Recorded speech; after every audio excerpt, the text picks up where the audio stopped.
We've all heard that golden rule of real estate a million times, right? Location, location, location.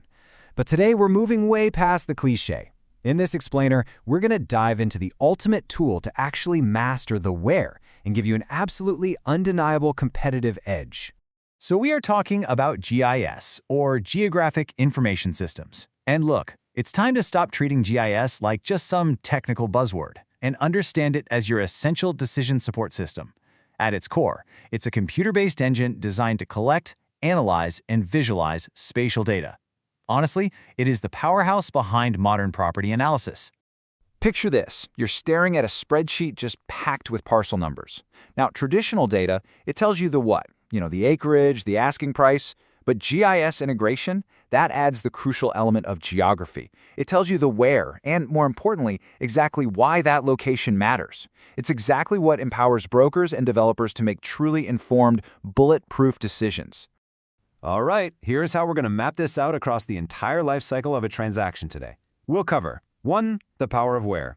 2. Due diligence and risk. 3. Evidence-based valuation. 4. Planning and development. And finally, 5. Marketing and the close. Kicking things off with Section 1, the power of where, moving beyond spreadsheets and assumptions.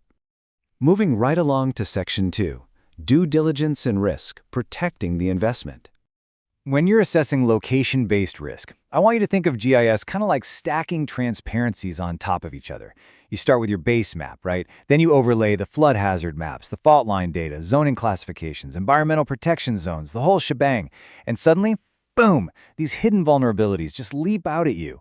You can instantly spot if that prime piece of property you're eyeing is secretly hampered by, say, a hidden floodplain or restricted development regulations. And that layered analysis, it is absolutely crucial. It's your ultimate shield. It reduces uncertainty, protects your client's interests, and drastically minimizes your professional liability. Basically, it guards both the physical investment and your professional reputation from those disastrous, unseen oversights. All right, on to Section 3, Evidence-Based Valuation, Quantifying Locational Advantage. So you've mitigated the risk, which is great. But how do you objectively determine the true value? Well, this is where proximity analysis steps in. You aren't just guessing anymore. GIS precisely measures a property's distance to schools, hospitals, highways, and even future infrastructure.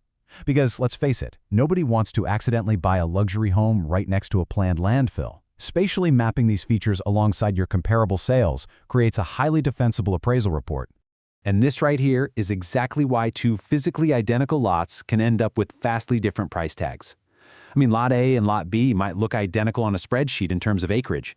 But if Lot A just has standard access and is kind of far from the main hubs, while Lot B sits right on an emerging commercial corridor with superior road access, well, GIS gives you the exact hard data to quantify why Lot B commands a premium.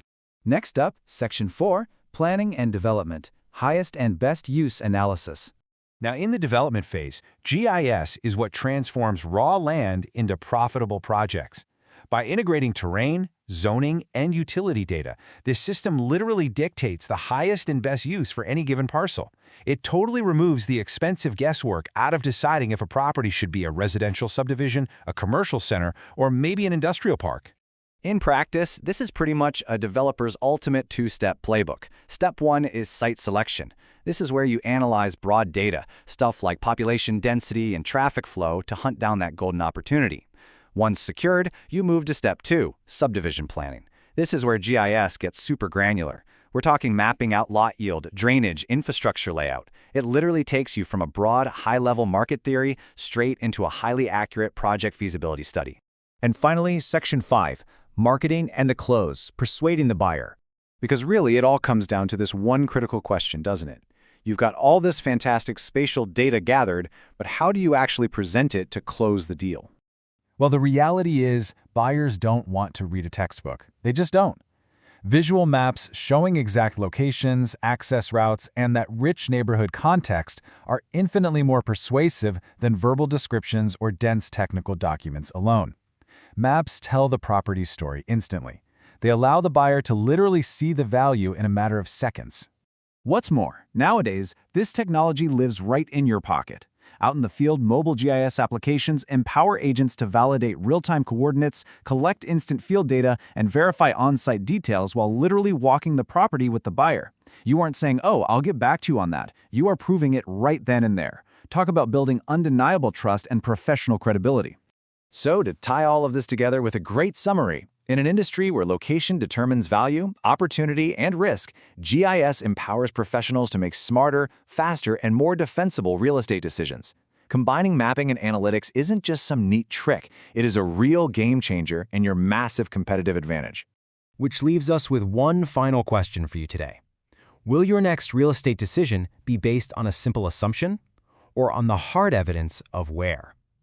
It's time to ditch those outdated spreadsheets, fully embrace the map, and let spatial data drive your success.